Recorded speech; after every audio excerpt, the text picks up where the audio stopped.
रानू चिड़िया और कालू उड़ते उड़ते जंगल के भयानक इलाके में पहुंच जाते हैं, जहां पर बहुत ही तेजी के साथ में बारिश होती है। सुबह से दोनों को कुछ भी खाने को नहीं मिला था, क्योंकि वह दोनों अपने अपने बच्चों के लिए दाना तलाशने के लिए आए थे।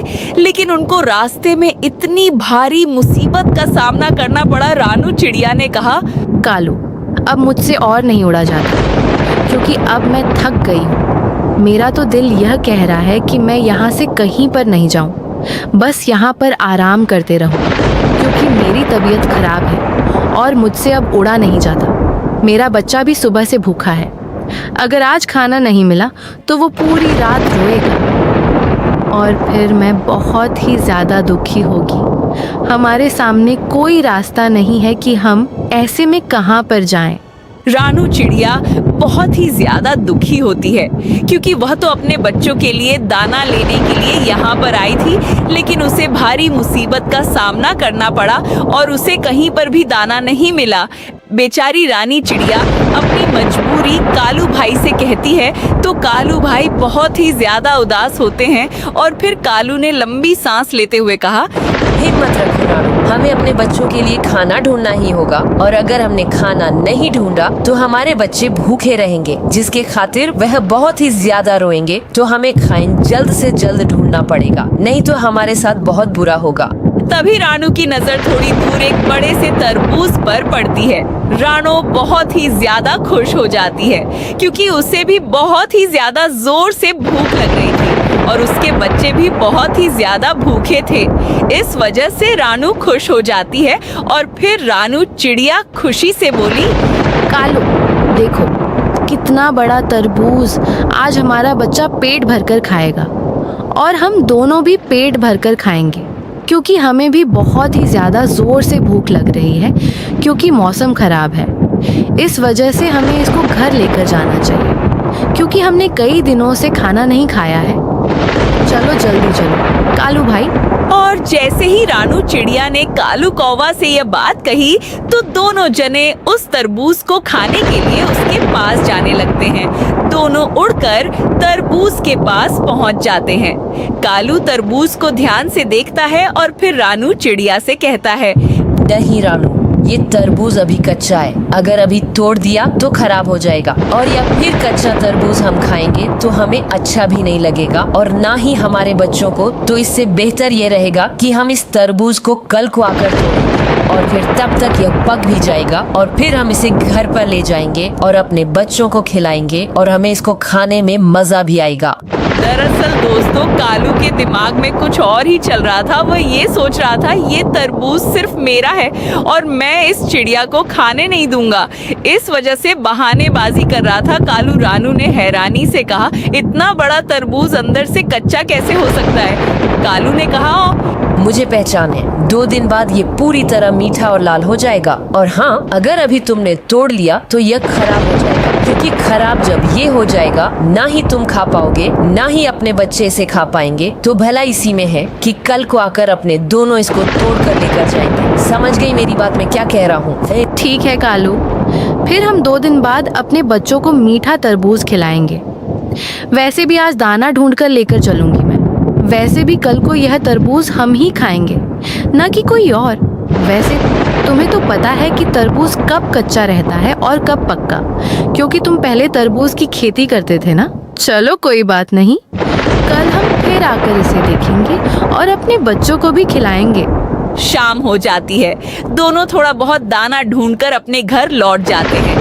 रात होते ही रानू अपने बच्चे को सुलाकर सो जाती है, लेकिन दूसरी तरफ कालू चुपके से अपने घर से निकलता है। जंगल के अंधेरे पेड़ पर एक बड़ा बाज बैठा हुआ था। उसकी आंखें बहुत डरावनी थी। बाज ने गुस्से में कहा, कालू, खाली हाथ वापस मत आना, मेरे लिए खाना लेकर आ, नहीं तो आज मैं तुझे ही मार डालूंगा। वैसे भी मैं कई दिनों से भूखा हूँ, और अगर मुझे कुछ खाने के लिए नहीं मिला तो मैं तुझे खा जाऊंगा, वह भी कच्चा ही नहीं सोचूंगा। तू कौन है? क्योंकि मुझे बहुत ही ज्यादा जोर से भूख लग रही है। तो भलाई तेरी इसी में है कि तू कहीं ना कहीं से मेरे लिए खाना लेकर आ, नहीं तो तेरे साथ बहुत बुरा अंजाम होगा। चल जल्दी जा, मेरे लिए खाना लेकर आ, नहीं तो मैं तुझे मार डालूंगा।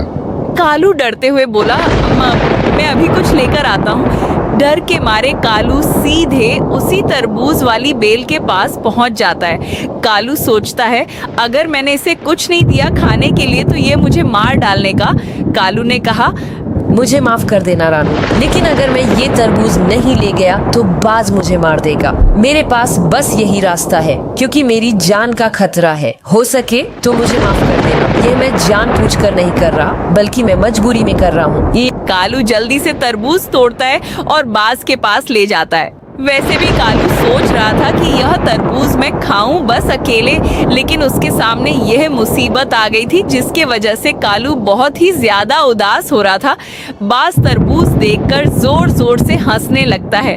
बाज ने कहा, वाह कालू, आज तूने मेरा पेट खुश कर दिया। वैसे भी मैं तुझे मारना नहीं चाहता, क्योंकि तू मेरा सबसे बड़ा दोस्त है।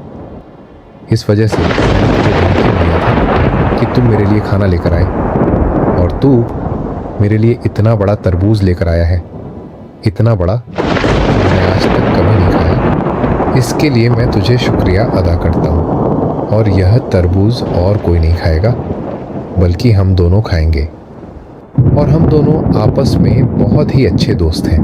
दरअसल दोस्तों, कालू और बाज बहुत ही ज्यादा पक्के दोस्त होते हैं, क्योंकि उन्होंने चिड़िया को भूखा रखने के लिए यह खेल खेला था और वह दोनों अकेले तरबूज खाने का प्लान करते हैं। लेकिन दूसरी तरफ अगले दिन रानू अपने बच्चे को लेकर खुश होती हुई तरबूज वाली बेल के पास जाती है, लेकिन वहां पहुंचते ही वो चौंक जाती है। तरबूज गायब था। रानू उदास होकर बोली, हमारा तरबूज कोई ले गया। उसका छोटा बच्चा रोने लगता है, मम्मा मुझे भूख लगी है। रानू अपने बच्चे को चुप कराती है, लेकिन उसकी आंखों में आंसू आ जाते हैं। उसी शाम रानू पानी पीने के लिए जंगल में जाती है। तभी उसे पेड़ के पीछे से बाज और कालू की आवाज सुनाई देती है। बाज हंसते हुए कह रहा था, कालू वो तरबूज बहुत मीठा था। कालू धीरे से बोला, लेकिन रानू मेरी दोस्त है, उसे दुख हुआ होगा। वैसे भी मैंने उस रानू चिड़िया से झूठ बोला था कि तरबूज कच्चा है, बल्कि मैं उसे खाना चाहता था, इस वजह से मैंने उससे झूठ कहा था। बाज गुस्से में चिल्लाया, दोस्ती भूख से बड़ी नहीं होती। ये सुनते ही रानू सब समझ जाती है कि कालू ने मुझे धोखा दिया है। रानू गुस्से और दुख में बाहर आती है। अगले दिन रानू चिड़िया ने कहा, कालू, तुम मेरे दोस्त नहीं हो, तुमने मेरे बच्चे का खाना छीन लिया। तुम मुझे अपना दोस्त बताते हो, और कल तुमने तरबूज के लिए दोस्ती को कुर्बान कर दिया। कालू शर्म से सिर झुका लेता है। कालू ने दुखी होकर कहा, रानू मैं मजबूर था, मैं बाज के बहकावे में आ गया था। रानू की आंखों से आंसू गिरने लगते हैं। रानू ने कहा, सच्चा दोस्त कभी अपने दोस्त को धोखा नहीं देता। इतना कहकर रानू अपने बच्चे को लेकर वहां से उड़ जाती है। कालू चुपचाप खड़ा उसे जाता हुआ देखता रहता है और उसे अपनी गलती पर बहुत पछतावा होने लगता है।